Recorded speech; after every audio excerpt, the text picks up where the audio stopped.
हाँ।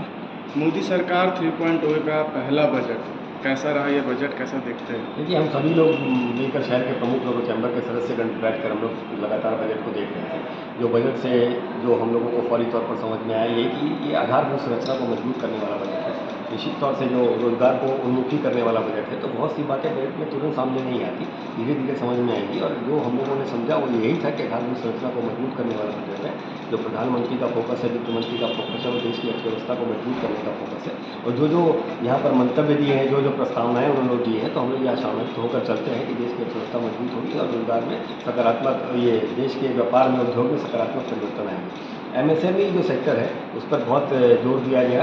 एमएसएमई के लिए अलग से ऋण की व्यवस्था की गई और कहा गया है कि पैकेज में बहुत अच्छा काम करने जा रही है सरकार। इसके अलावा जो छोटे कारोबारी है, छोटे व्यापारी है, उसके लिए मुद्रा लोन की सीमा बढ़ाकर 20 लाख कर दी गई। तो निश्चित तौर से मुझे लगता है कि हर वर्ग का ध्यान रखा है। टैक्स स्लैब में कोई चेंजेस किए गए? टैक्स स्लैब में मिनिमम चेंजेस किया गया है, लेकिन वो भी मुझे लगता है कि जब उसको बेहतर रूप में देखेंगे तो जिसकी सैलरी बहुत अच्छी है उसको टैक्स स्लैब में बहुत अच्छा फ़ायदा होगा।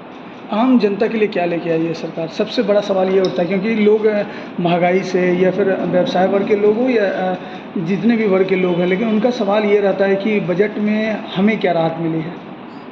कोई भी जब बजट आता है तो देखिएगा आप, क्या चीज़ सस्ते हुए, क्या चीज़ महंगे हुए, कोई भी चैनल का यही चीज़ रहता है। तो निश्चित तौर से वो बजट देखने वाली बात होगी कि क्या क्या सस्ता होगा, नहीं हो, और क्या क्या महंगा होगा। लेकिन मुझे लगता है कि जो बजट आया, हम जनता के हित में बजट आया है। ये सोना चांदी पर एक्सपोर्ट कस्टम ड्यूटी कम की गई है, कैंसर की दवाओं पर कस्टम ड्यूटी कम की गई है। ये दो क्षेत्र ऐसे थे जिनकी लगातार मांग की जा रही थी, खत्म कर दी गई है। तो ये दो क्षेत्र पे लगातार मांग की जा रही थी। निश्चित तौर से बड़ा वर्ग देश कैसे प्रभावित है। संक्षेप में सब कुछ बता दिया है आपको, लेकिन मुझे लगता है कि ये बजट देश हित में अच्छा बजट है।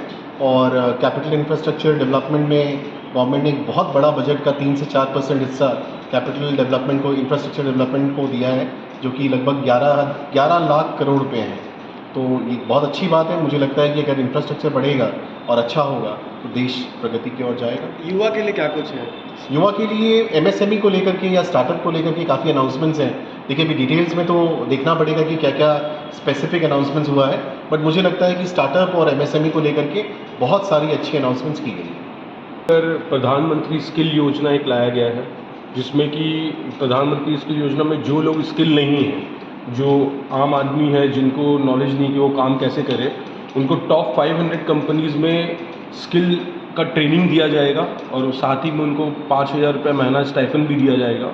तो इससे बड़ा युवाओं के लिए कुछ नहीं हो सकता। जो कि बेरोज़गारी एक बहुत बड़ा महामारी है, उसको रोज़गार दिया जाएगा, क्योंकि उसके लिए सबसे पहले लोगों को स्किल करना ज़रूरी है। तो पहले उसको ट्रेनिंग देंगे, ट्रेनिंग के बाद उनको सक्षम बनाएंगे और उसके बाद उनको रोज़गार दिया जाएगा। पर्यटन के लिए सरकार ने कुछ लाया है इस बजट में, लेकिन झारखंड को वो चीज़ नहीं मिला जो मिलना चाहिए। देखिए, धीरे धीरे सब में अभी जैसे आपका डिटेल्ड में, जैसे पहले भी हमारा इंटरिम बजट आ गया था, ऐसा नहीं कि किसी एक स्टेट को नहीं दिया गया किसी तरह का लाभ, बट धीरे धीरे सब ओवरऑल एक अच्छा बजट है। इसमें आप ये देखेंगे कि पूरे देश को अगर आप देखेंगे तो सैलरी होल्डर्स बहुत हैं। आज के डेट में सैलरी होल्डर में क्या था कि जो लोगों का सैलरी था उसमें स्टैंडर्ड डिडक्शन इनकम टैक्स के अंदर 50,000 था, जिसको बढ़ाकर 75,000 कर दिया गया है। तो आज की डेट में अगर छोटे से छोटे जो लोग हैं, जो सैलरी होल्डर्स हैं, उनको ये बहुत बड़ा राहत दिया गया है कि वो जो टैक्स देते थे अब वो ओवरऑल अपना 5 से 7,000 कम टैक्स भरेंगे, क्योंकि स्टैंडर्ड डिडक्शन में चेंजेस बहुत टाइम बाद आया था।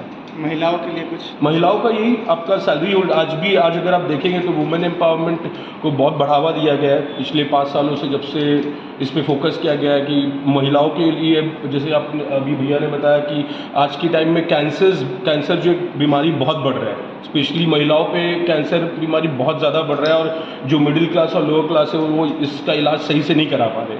तो जो 3 मेजर कैंसर के मेडिसिन होते हैं उसको पूरा कस्टम से मुक्त कर दिया गया है, पूरा एग्जेम्प्ट कर दिया गया है। तो उससे क्या होगा, ओवरऑल जो कैंसर का जो इलाज है वो सस्ता होगा, और जो मिडिल क्लास है और जो लोअर क्लास है उसको अफोर्ड कर पाएंगे। और आने वाले टाइम पे उन्होंने ये भी बोला है कि इस पे मैन्युफैक्चरिंग पे भी वो ज़रूर कोशिश करेंगे कि ये जो कैंसर का जो मेडिसिन है उसमें मैन्युफैक्चरिंग कैसे किया जाए, ताकि हमारा जो बाहर से आता है जिसका रेट काफ़ी ज़्यादा होता है उसको कम किया जा सके।